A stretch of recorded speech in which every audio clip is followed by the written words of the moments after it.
Este programa contiene imágenes que pueden herir la sensibilidad del espectador. Se han cambiado algunos nombres y se han dramatizado determinadas escenas de autopsias para proteger a las personas y a sus familias. Un niño sano de 10 años es hallado muerto en el suelo de su cuarto. Fue algo tan triste. Madre mía, ¿cómo pudo pasar? Los interrogantes se multiplican y enseguida se convierte en un caso único en toda la carrera de la doctora G. Aquello me abrió los ojos. No puedo olvidarlo. Después, una joven no sobrevive tras ser trágicamente alcanzada por un rayo. Entonces un doctor me dijo: lo siento, señora Chappell, pero Erika ya no está entre nosotros. Y la doctora G debe tomar una decisión que podría salvar vidas. Es una de esas llamadas que recibimos de madrugada. Si les niegas los órganos, alguien podría morir. Vidas truncadas. Desconcertantes misterios médicos, revelaciones espeluznantes. Así son los casos diarios de la doctora G, médico forense. Remedios mortales.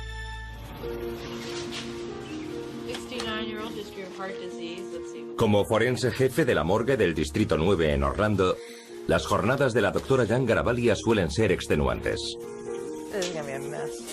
Pero hay algo para lo que siempre encuentra tiempo. Las consultas con otros forenses, como su buena amiga Norma Jean Farley.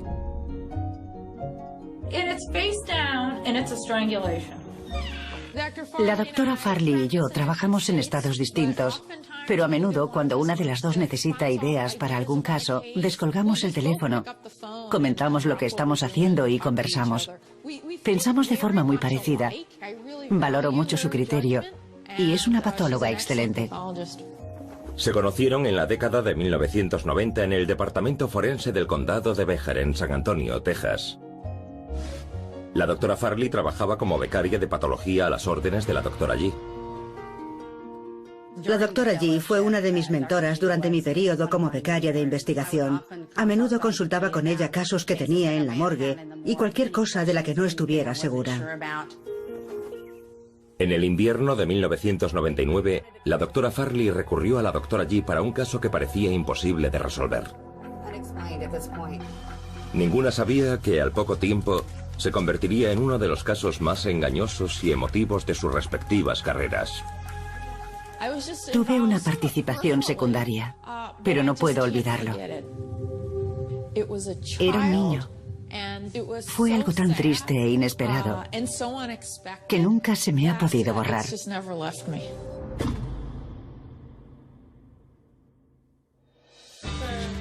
Septiembre de 1999. Danny Evans tiene 10 años y vive con sus padres en San Antonio, Texas. Como tantos niños de su edad, le encantan los deportes y los videojuegos, pero también siente pasión por la música. De hecho, ha pasado buena parte del verano aprendiendo solo a tocar la guitarra eléctrica. Era un niño feliz y alegre en una familia muy agradable. Pero a medida que avanza el curso escolar, Katie y Tom, sus padres, notan un preocupante cambio en su conducta. No parecía ser él mismo. Mostraba desasosiego. Le costaba quedarse quieto en el aula y tenía problemas de concentración. Decididos a superar el problema, los padres de Danny conciertan una cita con el pediatra del niño. Lo que descubren les cambiaría la vida para siempre. Al final le diagnosticaron TDAH, trastorno por déficit de atención con hiperactividad, que se presenta en distintos grados y consiste en que a estos niños les cuesta concentrarse y además son muy hiperactivos. El doctor le recetó Ritalin, un fármaco común en el tratamiento del TDAH. Su efecto sobre Danny fue espectacular. Cuando le recetaron la medicación adecuada, el niño recuperó su potencial. Era un niño brillante, siempre curioso. Y por lo que sé, quería ser médico. Sus padres estaban encantados. Pasó de ser un niño con dificultades a convertirse en un alumno inteligente y aventajado. Su familia estaba muy contenta con la mejoría producida por la medicación que tomaba. Pero su felicidad duró poco. Tan solo 3 meses después del diagnóstico, ocurrió lo impensable. Es un frío lunes por la mañana, y de nuevo Danny va a llegar tarde al colegio. Sus padres dan por hecho que ha vuelto a quedarse dormido. Pero al entrar en su habitación, Katie se asusta al ver a Danny retorcido sobre el suelo. No respiraba y estaba frío. Al instante llamaron a emergencias. Los sanitarios llegaron en pocos minutos, pero solo pudieron confirmar los peores temores de Katie y Tom. Intentaron reanimarlo, porque con los niños siempre nos esforzamos al máximo para hacerles revivir. Pero no lo consiguieron.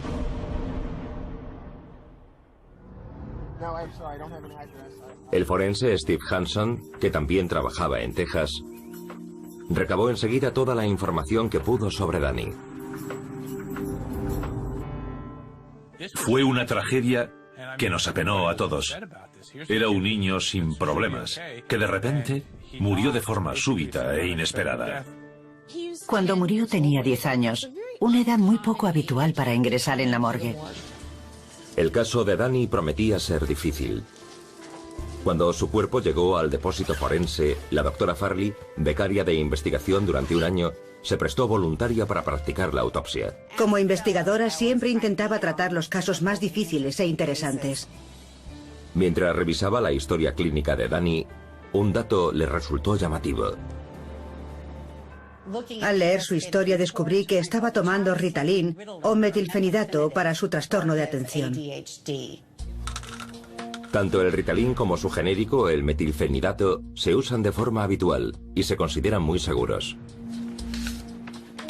Al avanzar en la lectura de la historia, descubrió otro dato alarmante. El niño padecía asma. El asma es una dolencia pulmonar crónica que dura toda la vida. Normalmente una persona puede vivir con asma crónica porque solo le produce tos. Sin embargo, un ataque agudo de asma puede resultar mortal. Las vías respiratorias se constriñen, se inflaman y te cuesta respirar. Puede matarte, sobre todo si no tienes un inhalador de acción rápida cerca cuando se produce el ataque. Sin embargo, la doctora Farley tuvo que investigar un escenario aún más trágico. Que la muerte de Danny no hubiera sido causada por una enfermedad. Teníamos un niño muerto. Y la triste verdad es que el maltrato infantil sigue estando presente en nuestra sociedad. La familia más feliz puede ocultar secretos macabros. Algo que conocemos bien en nuestra profesión. Como madre de 3 hijos, la doctora Farley sabía lo mucho que estaba en juego y que sus conclusiones podrían ser demoledoras. No dejé que mis emociones afectasen a mi trabajo. Si encontrábamos algo, la familia tendría que responder por ello.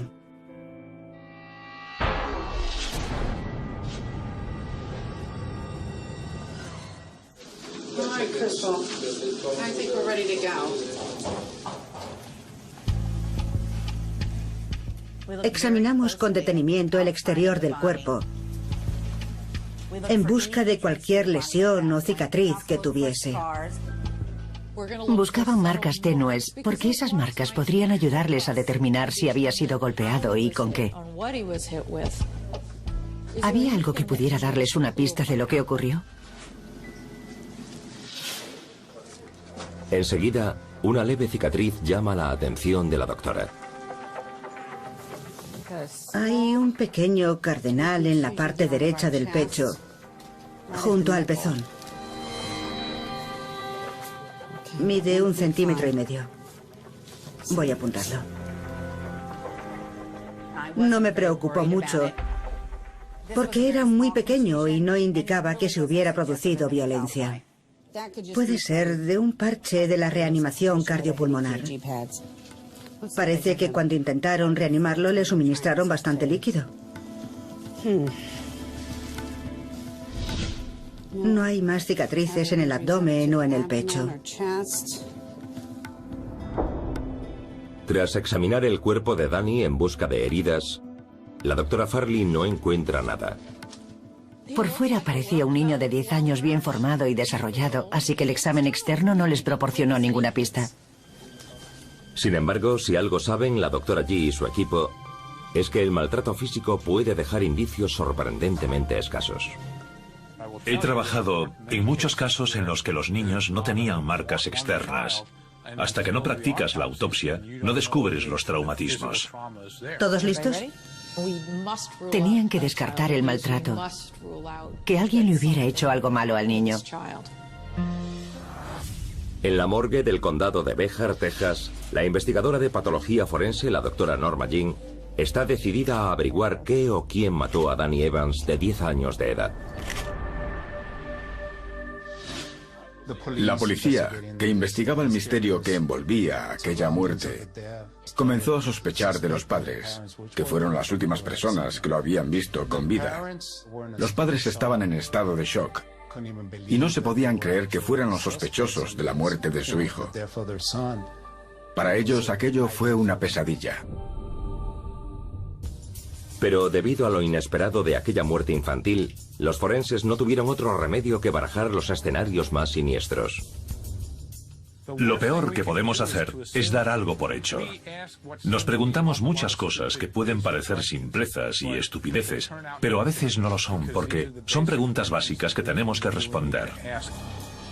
Para descartar un asesinato y no dejarse engañar, hay que realizar un examen interno.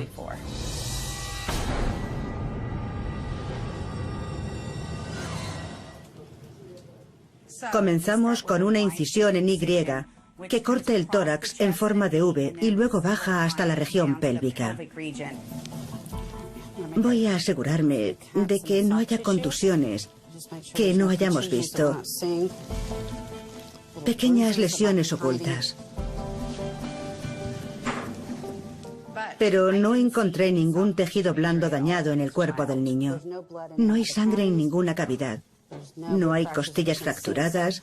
No detecto nada que me indique un traumatismo. Para descartar definitivamente el asesinato, la doctora Farley debe examinar la cabeza de Danny por si tuviera lesiones en el cráneo o en el cerebro. Pero por ahora, continúa inspeccionando los órganos internos en busca de síntomas de alguna enfermedad. Quería centrarme en los órganos del tórax. Estaba deseando hacerlo cuanto antes porque quería ver los pulmones, ya que una de las principales pistas clínicas era que el niño padecía asma. Tras abrir la caja torácica, la doctora Farley obtiene una buena visión directa de los pulmones de Danny. Los pulmones están muy profundos dentro de la caja torácica. Me parecen un poco pesados, pero no están nada inflamados. No es lo que solemos encontrar en casos de ataque agudo de asma, pero podrían estar así por la reanimación cardiopulmonar. Si así fuera, el asma podría seguir siendo el culpable. Para averiguarlo, la doctora extrae los pulmones del cuerpo para examinar los bronquios, los conductos que se ramifican en los pulmones. El asma provoca un exceso de mucosidad. La mucosidad se mezcla con eosinófilos, células inflamatorias que taponan los bronquios y no les permiten transportar el aire necesario a los pulmones. Disecciona el órgano e inspecciona cada corte por si contiene placas mucosas que pudieran haberle privado de oxígeno. Pero la búsqueda no es sencilla. Resultó que los bronquios tenían un poco de mucosidad verdosa. Es todo lo que encontré. No había mucho, solo un poco de mucosidad, pero ninguna placa. No podía olvidar que le practicaron reanimación cardiopulmonar, así que quizás el procedimiento le despejase las vías respiratorias. A esta altura no podía descartar ni confirmar el asma. Así que tomé varias muestras de tejido de los pulmones en distintos puntos para ver si la microscopía óptica me ayudaba a demostrar si murió de asma.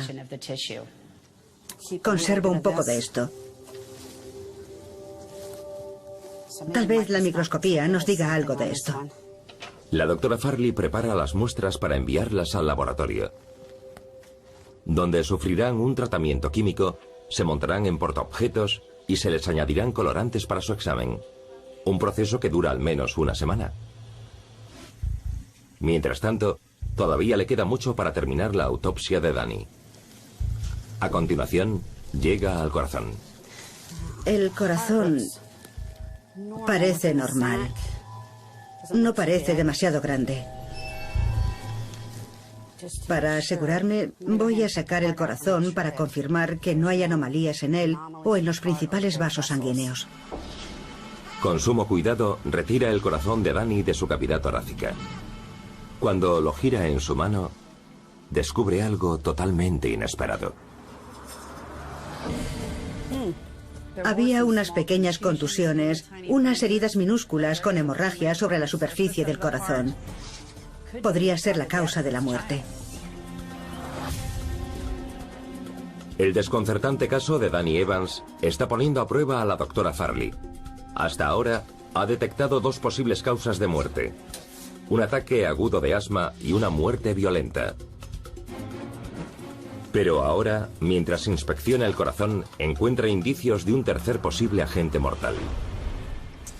En la parte frontal del corazón hay unas pequeñas magulladuras repartidas por la superficie. Mira, son pequeñísimas. Parece una miocarditis. La miocarditis es una inflamación del corazón, del tejido del corazón. Suele ser causada por una infección, sobre todo de tipo vírico. Este proceso inflamatorio daña y consume el corazón y puede provocar arritmias mortales. Esto podría ser la causa definitiva de la muerte a esa edad. Los síntomas de la miocarditis se asemejan a los de la gripe: fatiga, fiebre e irritación de garganta. Lo extraño es que este cuadro concuerda con un dato de la historia clínica de Danny. Unas 2 semanas antes de su muerte, le diagnosticaron una gripe. Pero la única forma de demostrar que la miocarditis es la culpable es bajo el microscopio. Extraje 5 muestras de puntos distintos. Una más de aquí. Ya está. Las muestras irán al laboratorio junto con el tejido pulmonar para regresar varios días después como láminas microscópicas. Solo entonces, la doctora Farley podrá determinar si el niño murió de asma, miocarditis o de otra cosa. Pero la autopsia aún no ha concluido. Solo le queda un sitio para buscar indicios de violencia: la cabeza de Danny.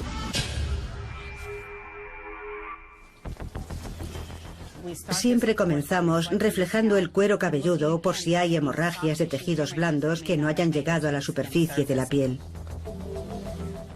No había ninguna.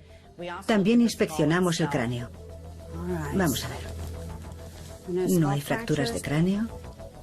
Podemos distinguir las líneas de sutura porque al ser un niño, la cabeza sigue creciendo y por eso están abiertas.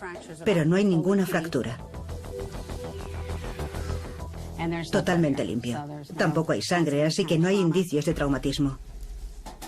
También extrajimos el cerebro y no vi ninguna anormalidad. No encontré señales de meningitis ni de inflamación de la membrana que rodea el cerebro. El cerebro es completamente normal. No hay nada extraño. Concluido el examen craneal, la autopsia llega a su fin. En su análisis final, la doctora Farley solo tiene una cosa clara. Descarté terminantemente el asesinato e informé al detective encargado del caso. Pero para los padres de Danny, su inocencia es poco alivio comparado con la angustia de perder a su único hijo.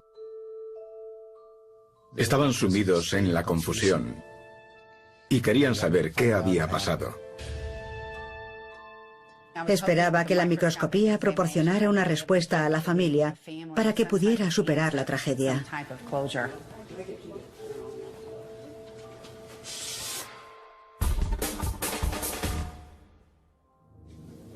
Una larga semana después de la autopsia, la doctora Farley recibe las láminas microscópicas del laboratorio. En aquellos momentos había dos posibilidades: el asma o algún tipo de proceso inflamatorio del corazón que provocase una arritmia anormal y mortal, y a su vez la muerte del niño. Vamos allá.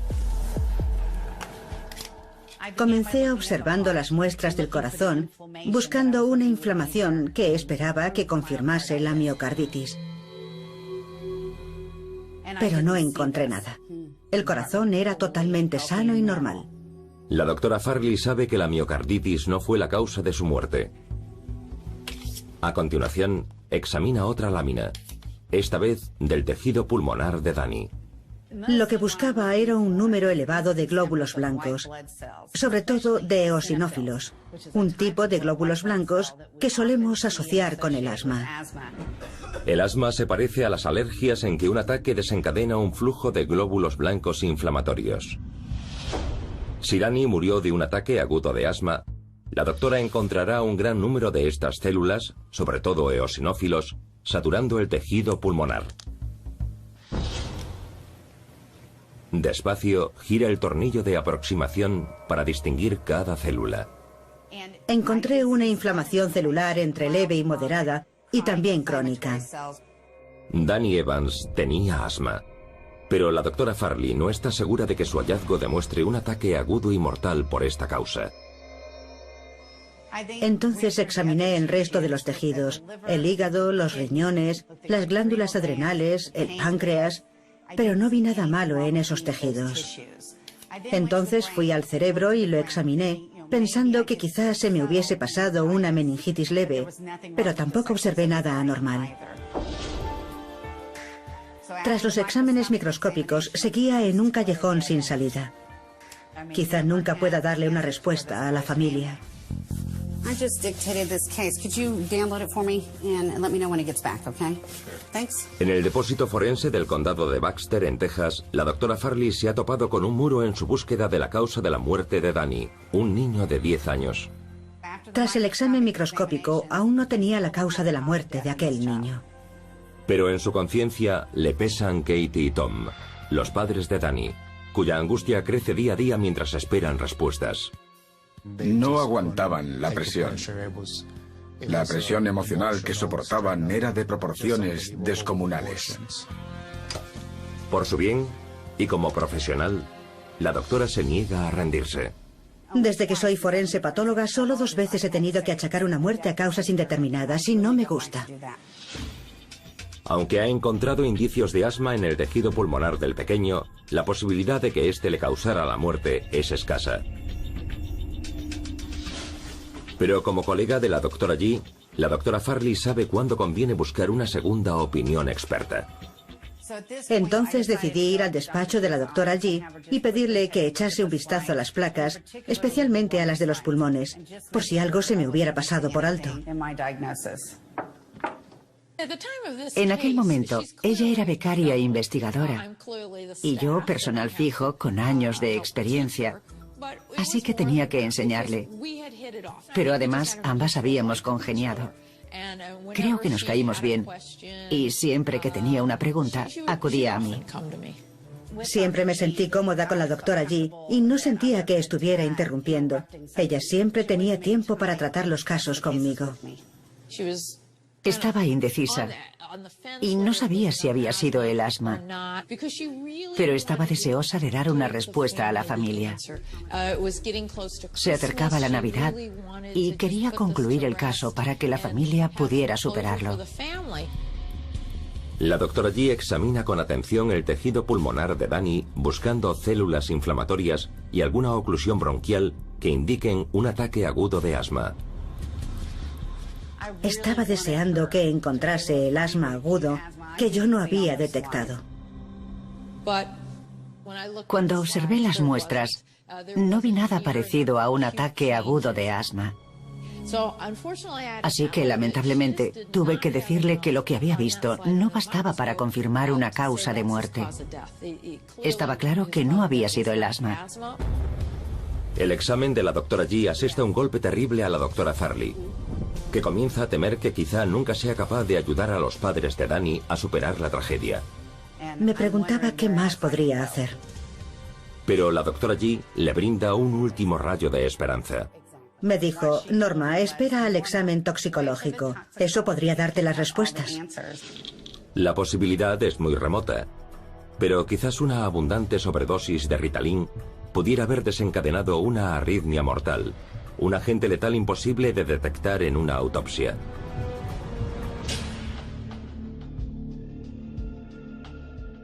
Por desgracia, en aquellos tiempos los resultados de toxicología tardaban 3 meses en llegar, así que la familia tendría que esperar antes de conocer el resultado. Fue difícil para ellos. Todo aquello le resultó abrumador. La madre estaba en muy mal estado. Queremos la respuesta correcta, no la rápida. Solo quería ayudarles a superarlo, así que estaba aún más ansiosa por recibir los resultados de toxicología.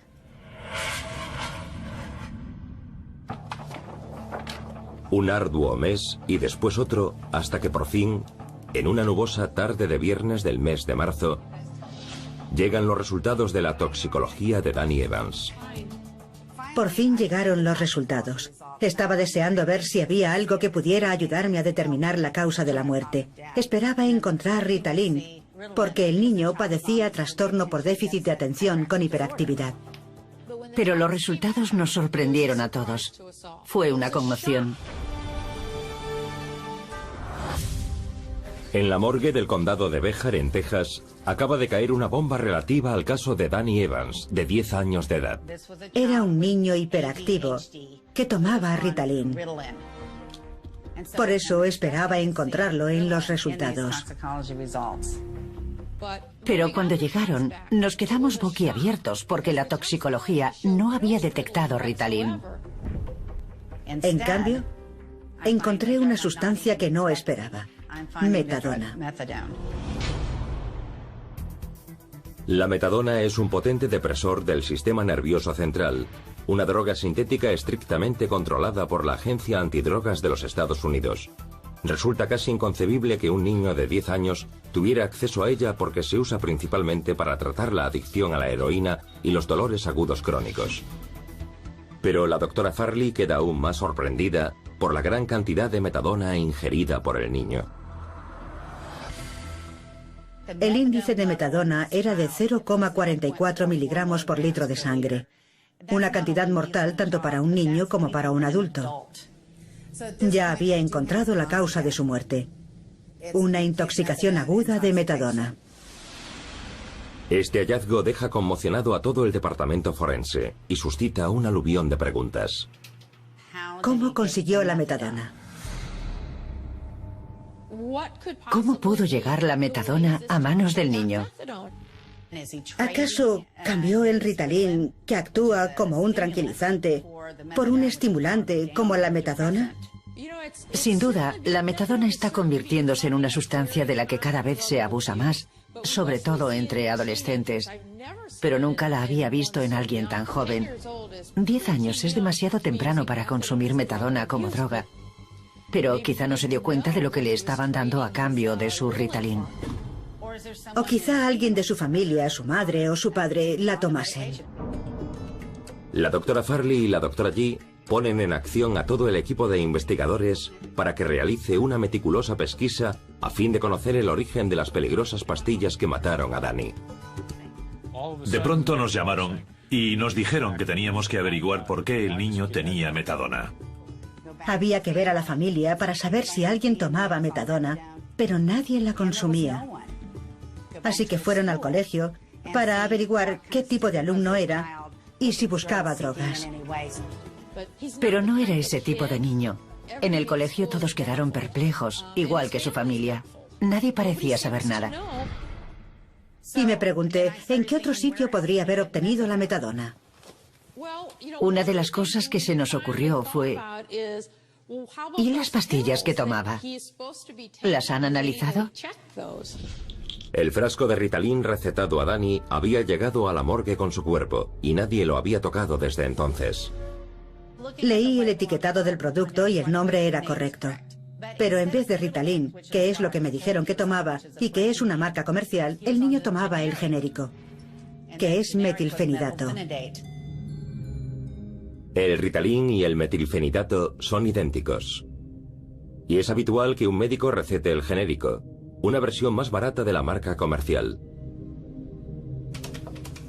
Pero en este caso, la doctora Farley tiene la corazonada de que este cambio aparentemente benigno provocó una confusión letal. Si tiene razón, podrá cerrar para siempre este caso de 3 meses de duración y narrar a los padres de Danny la secuencia de acontecimientos que desembocaron en su trágica muerte.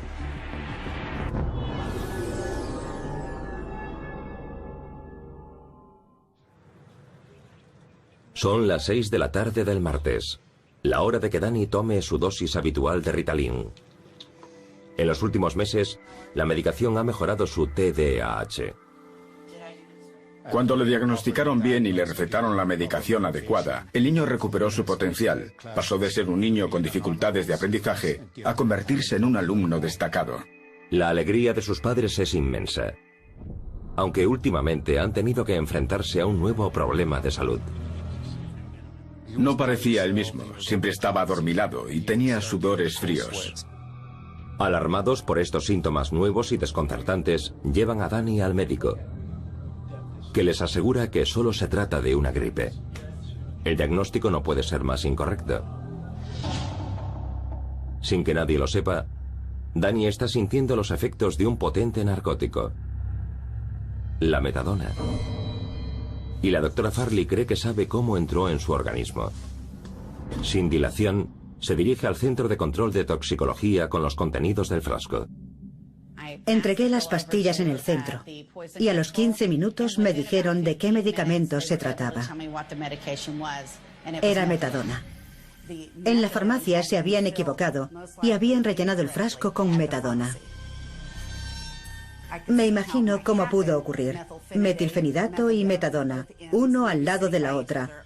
Y sin darse cuenta, alguien coge las que no son y rellena con ellas el frasco. Cuando prepararon el frasco, 3 semanas antes de que muriera, el niño había cambiado de la denominación comercial al genérico, metilfenidato. La persona que preparó el frasco le dio metadona sin querer.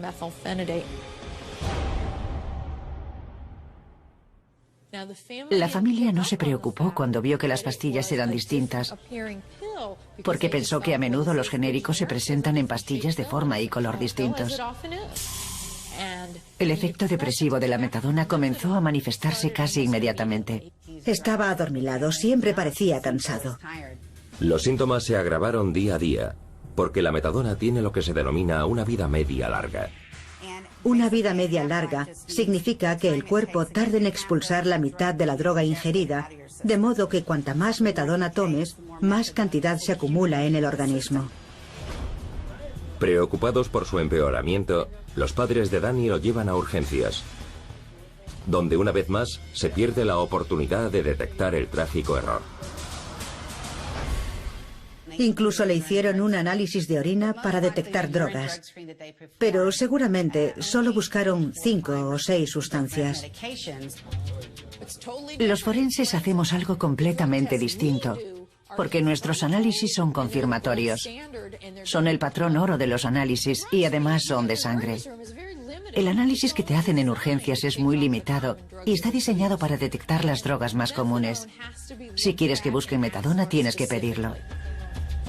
Y en este caso, los análisis no la detectaron.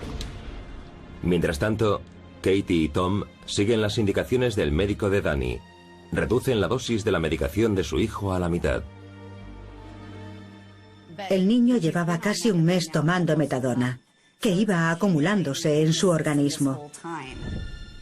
Aquella noche, la cantidad fue demasiada para su pequeño cuerpo. Tenía un índice de metadona demasiado alto. Cada vez respiraba más despacio, hasta que dejó de respirar y murió.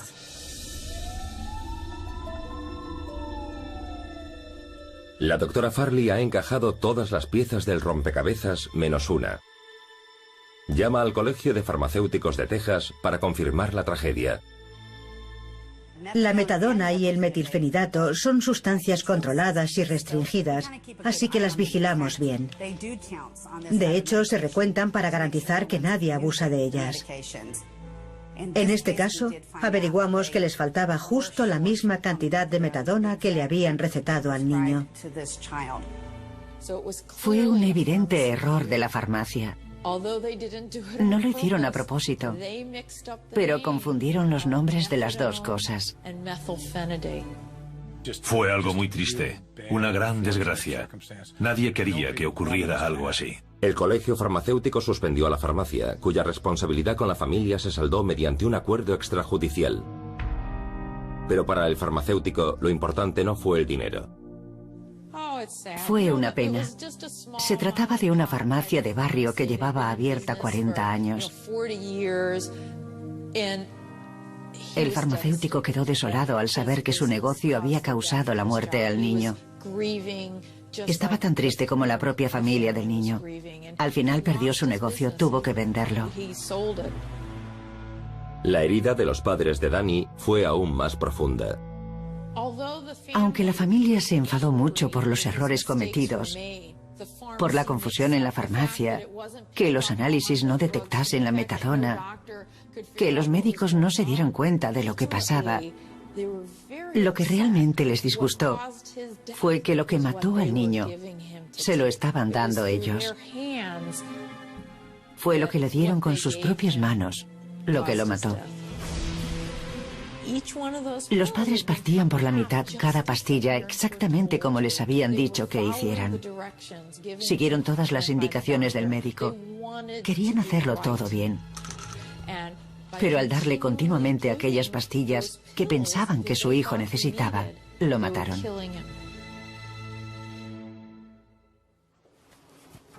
El impacto de la muerte de Danny ha dejado una profunda huella tanto en la doctora G como en la doctora Farley. Es uno de esos casos que te acompañan el resto de tu vida. Ahora, cuando a mis hijos, a mi marido o a mí nos recetan algo, examino las pastillas. Lo hago con todos los medicamentos que tomamos debido a ese caso. Llevo más de 20 años ejerciendo como forense. He trabajado en más de 6.000 casos. Pero este sobresale entre los demás. Es un caso que no puedo olvidar porque acabó de una forma tremendamente sorprendente y por la tragedia de aquella madre que participó en la muerte del hijo al que quería tanto. Yo soy madre y sé que procuramos el bien de nuestros hijos.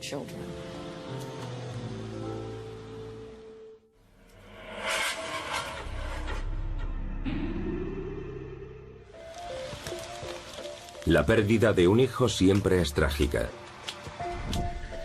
Pero el siguiente caso de la doctora G le permitirá transformar la tragedia en esperanza. Es una bonita historia de una familia que pudo convertir una tragedia en algo muy positivo para los demás. En su carrera como forense, la doctora G se topa a diario con casos asombrosos. Muchos de los cuales no la abandonan jamás. Este caso ocupa un lugar especial en mi memoria, porque demuestra cómo nuestras vidas penden de un hilo, lo valiosa que es la vida y lo rápido que algo nos la puede quitar.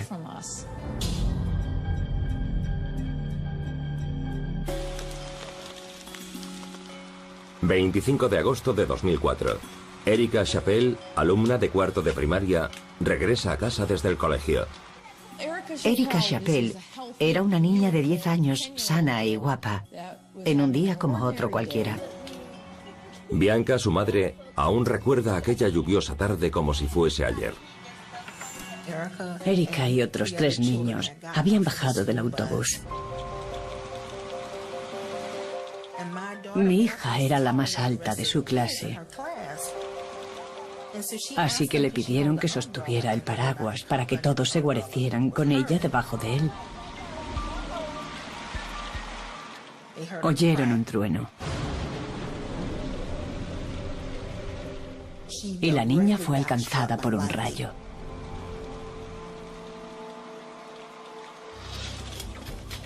Los servicios de emergencia llegan minutos después, pero Erika ya no tiene pulso y no respira.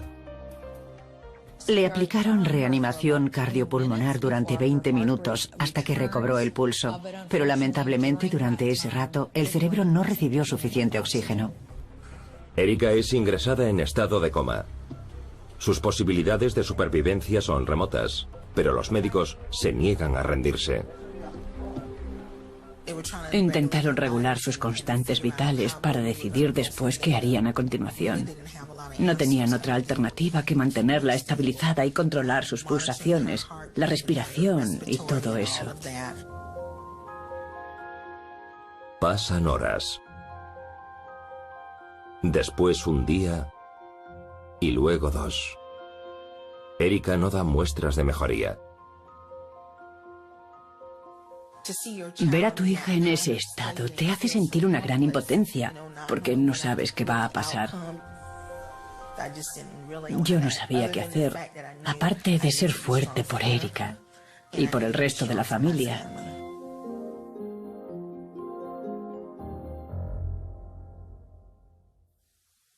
El tercer día hablaron con nosotros y nos dijeron que tenían que hacerle unas pruebas.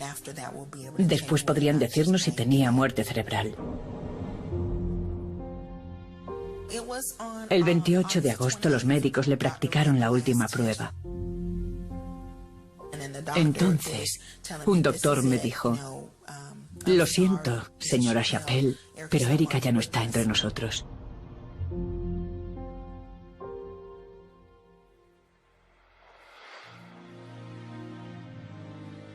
Asolada por la pérdida, Bianca Chappell y su marido se enfrentan a una de las decisiones más importantes de sus vidas. Media hora después de su fallecimiento, vinieron y me preguntaron si autorizaba la donación de sus órganos. Aquello me costó, pero mi marido y yo nos miramos y dijimos sí, porque pensamos que salvarle la vida a otra persona será un legado maravilloso. Cada día una media de 18 personas mueren en los Estados Unidos mientras esperan un trasplante. Pero antes de donar los órganos de Erika, la organización de trasplantes debe obtener el permiso de una persona más. La doctora G.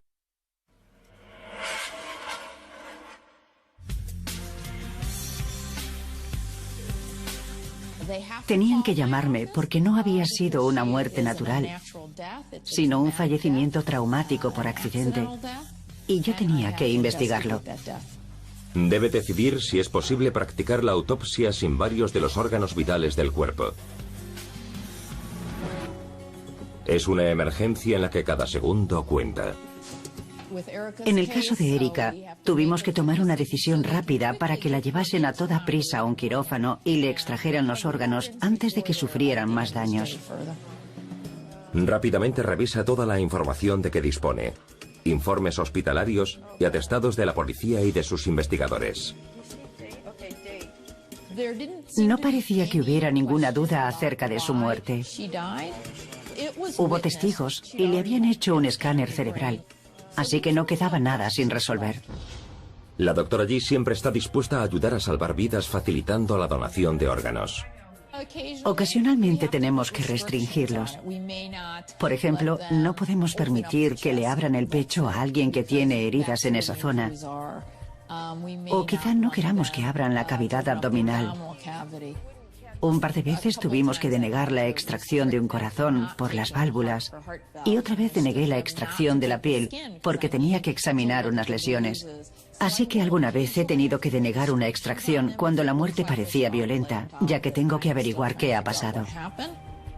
Esta vez, la decisión es fácil. Una vez que el hospital recibe la autorización firmada por la doctora G, los órganos y tejidos útiles se extraen del cuerpo de Erika, que a continuación es trasladado al depósito del Distrito 9.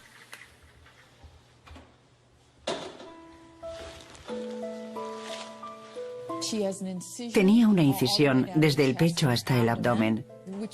Se la practicaron para sacar sus órganos, pero seguía siendo una niña guapísima. Bonitos ojos marrón oscuro. Tenía heridas y quemaduras producidas por el rayo. 46. Como preveía, la doctora Yi puede confirmar rápidamente la causa de la muerte de Erika. Es evidente que fue víctima de un rayo. La muerte por causa de un rayo suele ser la electrocución, porque el rayo daña el sistema nervioso. ¿Y qué mantiene el funcionamiento del corazón? El elemento eléctrico. Así que cuando recibes una gran carga eléctrica, el corazón se para.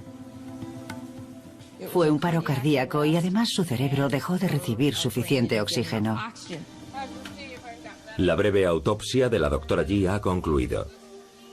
Dicta que la causa de la muerte fue una parada cardíaca como resultado del impacto de un rayo. Pero la historia de Erika está lejos de concluir.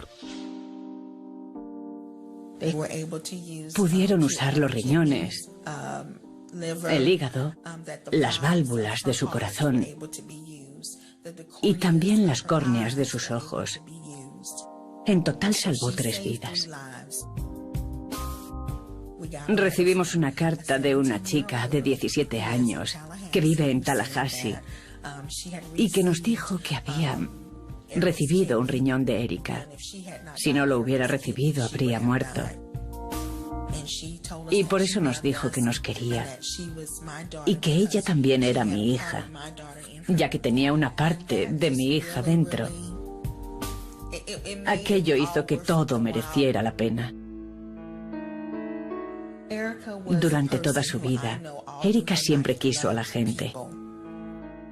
Siempre estaba dispuesta a ayudar. Y eso es lo que me mantiene.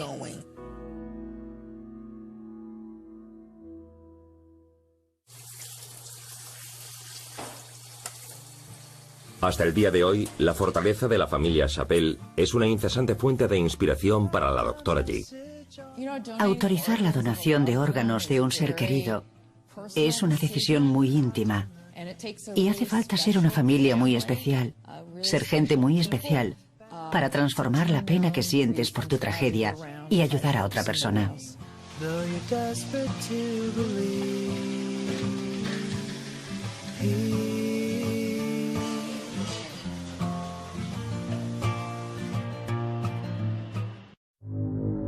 Este programa contiene imágenes que pueden herir la sensibilidad del espectador. Se han cambiado algunos nombres y se han dramatizado determinadas escenas de autopsias para proteger a las personas y a sus familias. Un niño sano de 10 años es hallado muerto en el suelo de su cuarto. Fue algo tan triste. Madre mía, ¿cómo pudo pasar? Los interrogantes se multiplican y enseguida se convierte en un caso único en toda la carrera de la doctora Yi. Aquello me abrió los ojos. No puedo olvidarlo. Después, una joven no sobrevive tras ser trágicamente alcanzada por un rayo. Entonces un doctor me dijo: lo siento, señora Chappell, pero Erika ya no está entre nosotros. Y la doctora Yi debe tomar una decisión que podría salvar vidas. Es una de esas llamadas que recibimos de madrugada. Si les niegas los órganos, alguien podría morir.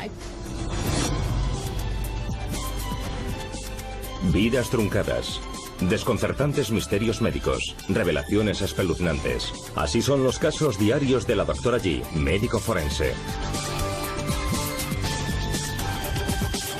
Remedios mortales.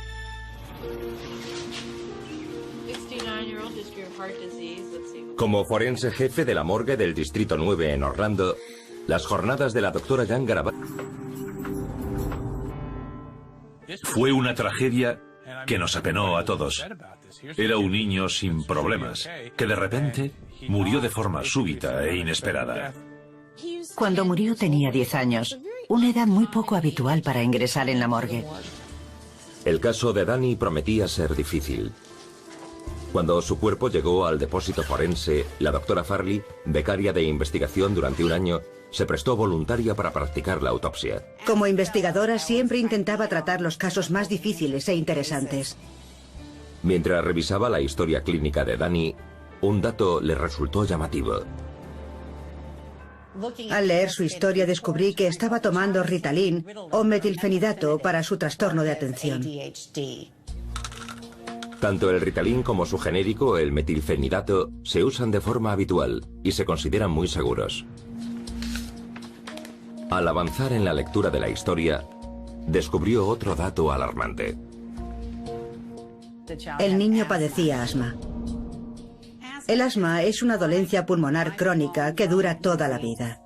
Normalmente una persona puede vivir con asma crónica porque solo le produce tos. Sin embargo, un ataque agudo de asma puede resultar mortal. Las vías respiratorias se constriñen, se inflaman y te cuesta respirar. No he podido borrar.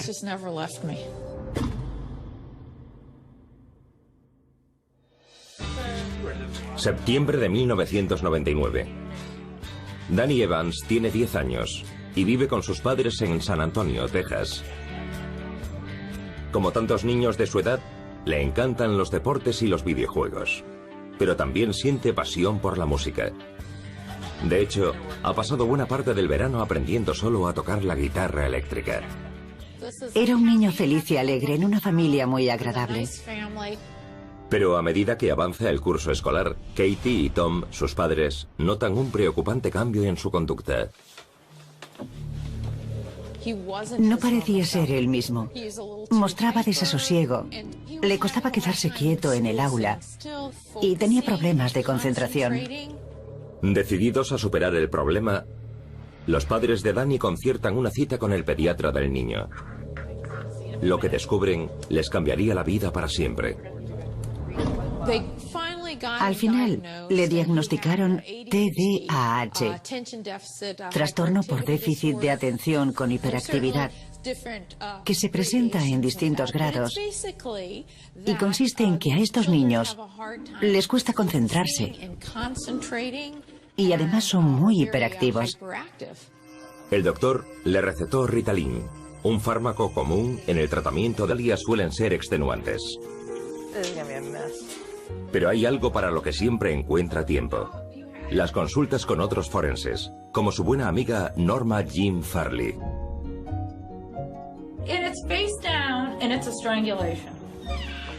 La doctora Farley y yo trabajamos en estados distintos, pero a menudo, cuando una de las dos necesita ideas para algún caso, descolgamos el teléfono, comentamos lo que estamos haciendo y conversamos.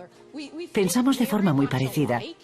Valoro mucho su criterio y es una patóloga excelente. Se conocieron en la década de 1990 en el Departamento Forense del Condado de Becher, en San Antonio, Texas. La doctora Farley trabajaba como becaria de patología a las órdenes de la doctora G. La doctora G fue una de mis mentoras durante mi periodo como becaria de investigación. A menudo consultaba con ella casos que tenía en la morgue y cualquier cosa de la que no estuviera segura.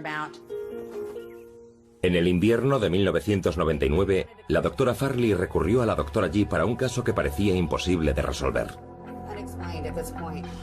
Ninguna sabía que al poco tiempo se convertiría en uno de los casos más engañosos y emotivos de sus respectivas carreras. Tuve una participación secundaria, pero no puedo olvidarlo. Era un niño. Fue algo tan triste e inesperado que nunca se me ha... El TDAH. Su efecto sobre Danny fue espectacular. Cuando le recetaron la medicación adecuada, el niño recuperó su potencial. Era un niño brillante, siempre curioso. Y por lo que sé, quería ser médico. Sus padres estaban encantados. Pasó de ser un niño con dificultades a convertirse en un alumno inteligente y aventajado. Su familia estaba muy contenta con la mejoría producida por la medicación que tomaba. Pero su felicidad duró poco. Tan solo 3 meses después del diagnóstico, ocurrió lo impensable. Es un frío lunes por la mañana, y de nuevo Danny va a llegar tarde al colegio. Sus padres dan por hecho que ha vuelto a quedarse dormido. Pero al entrar en su habitación, Katie se asusta al ver a Danny retorcido sobre el suelo. No respiraba y estaba frío. Al instante llamaron a emergencias. Los sanitarios llegaron en pocos minutos, pero solo pudieron confirmar los peores temores de Katie y Tom. Intentaron reanimarlo, porque con los niños siempre nos esforzamos al máximo para hacerles revivir. Pero no lo consiguieron.